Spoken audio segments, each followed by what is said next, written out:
This uneventful evening was last year, and at the time I was 19. With my parents away that fateful weekend, the house was all mine. The plan was simple: chill, order some pizza, and binge-watch movies all night. I called up this new pizza place that just opened. Their number was kind of weird, but whatever.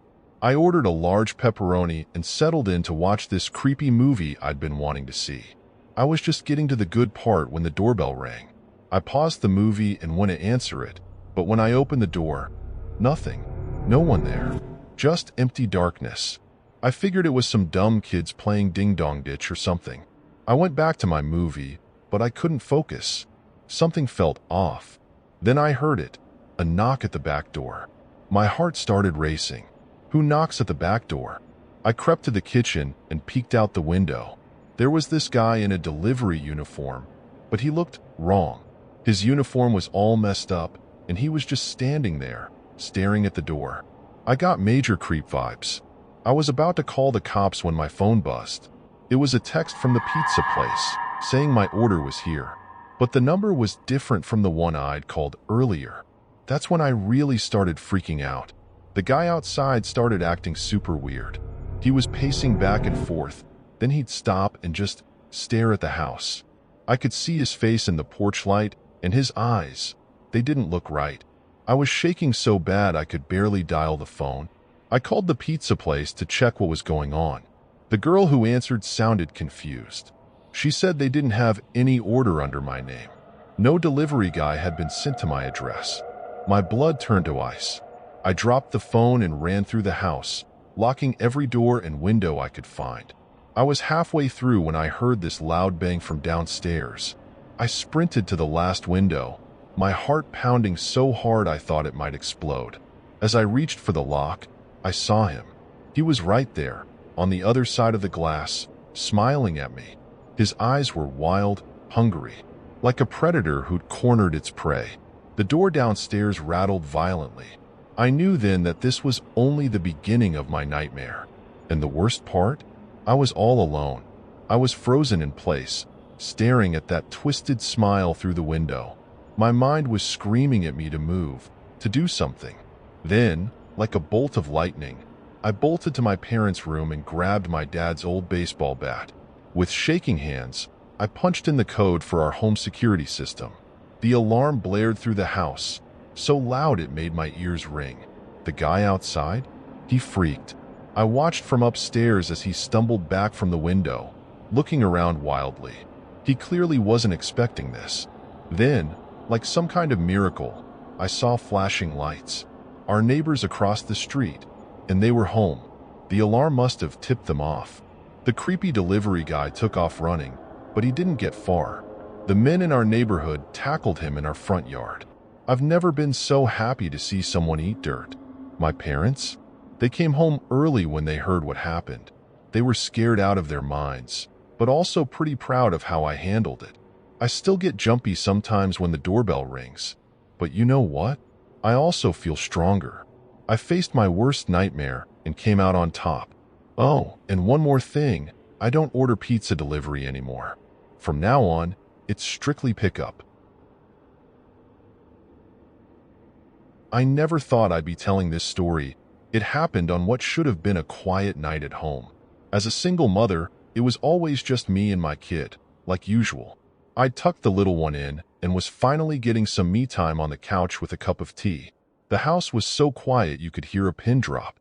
It felt nice, but also kind of weird, you know? Then the phone rang. I nearly spilled my tea. I figured it was probably just some annoying sales call, so I picked up, ready to tell them to buzz off. But the voice on the other end, it wasn't right. All distorted and creepy. They asked, "Is anyone else home?" My heart started racing. I ended the call immediately, but then it rang again and again. Each time, that voice got more pushy, more scary. "Is anyone else home? I know you're there." My hands were all sweaty holding the phone. I tried to shake it off, but I couldn't stop thinking about it. What if someone was really out there? I'd heard stories about break-ins around here. Lost in my thought, a noise came from the kitchen. Just a small thump, like something fell over. But in that quiet house, it might as well have been a bomb going off. I froze, straining to hear more. The ticking of the clock suddenly seemed so loud. I took a deep breath and crept towards the kitchen. My heart was pounding so hard I thought it might burst out of my chest. As I got closer, I saw this faint glow, the fridge light. Someone had opened it. I peeked around the corner, and I swear my heart stopped. There was someone in there, digging through our stuff. A real, honest-to-God intruder. I wanted to scream, but I knew I had to keep it together for my kid. I looked around for something to defend myself with and spotted this big frying pan on the counter. I grabbed it, my hands shaking like crazy, and stepped into the kitchen. "Who are you?" I tried to sound tough, but my voice cracked. The guy turned around. He had a mask on, which made it even scarier. "I just want something to eat," he said, all low and threatening. "You won't get hurt if you just cooperate." I gripped that pan tighter. "Get out of my house," I yelled, surprising myself with how loud I was. He took a step towards me, and I just reacted. I swung that pan as hard as I could. It hit him in the shoulder, and he stumbled back. I didn't give him time to recover. I charged at him, swinging again. He tried to grab me, but I was quicker. I hit him in the side, and he made this pain noise. That's when I knew I had a chance. I kept swinging, chasing him out of the kitchen and towards the front door. Just as he was about to get out, I got in one last hit on his back. He tumbled out into the night, and I slammed the door shut, locking it fast. I stood there for a minute, just breathing hard and listening. I could hear him swearing outside, but he didn't try to come back in. After a bit, it got quiet again. I went to check on my kid. They were still sound asleep, like nothing had happened. I sat on the edge of the bed, feeling this huge wave of relief. You know, I used to love those quiet nights, but now I know they can turn into a real-life nightmare in a second. But I also learned something about myself. When it comes down to it, I can fight back. I can protect what matters most. And that's something, isn't it?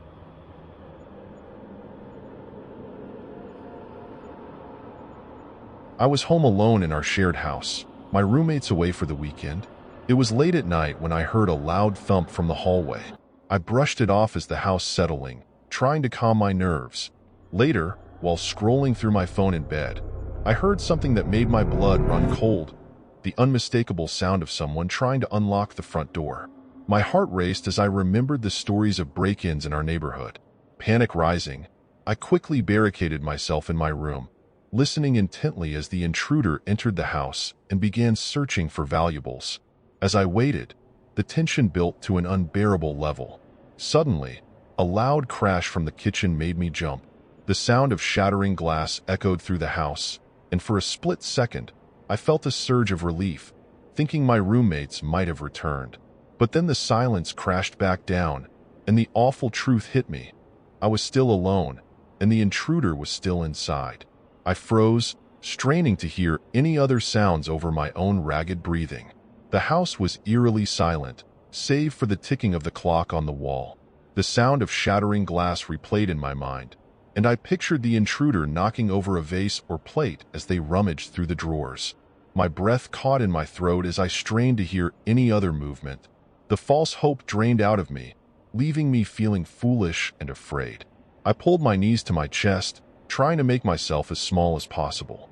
Every creak of the floor made me jump, my imagination running wild with thoughts of what the intruder might do next. Just then, the footsteps stopped, and my door creaked open slowly. The intruder stepped inside, silhouetted against the dim light from the hallway. They paused, scanning the room, and my heart raced as I realized I was trapped. "I know you're in here," the intruder said, their voice low and menacing. "You can't hide forever." With adrenaline surging through me, I made a split-second decision. I lunged for the window, hoping to escape. Just as I reached it, the intruder lunged at me, grabbing my arm. I twisted away, and in the struggle, I managed to push the window open. I heard some group of friends, probably having a late-night group stroll, and in that moment of distraction, the intruder hesitated. I took my chance and jumped out, landing hard on the grass below. I scrambled to my feet and ran toward the sound of the group, shouting for help. As I reached the street, I saw my friend's car pull up, lights flashing. They jumped out, eyes wide with concern. "I got your text," Are you okay? I called the police. I nodded, breathless and terrified. Behind me, I could see the intruders standing at the window, their face twisted in anger. But I was safe now, and the police were on their way.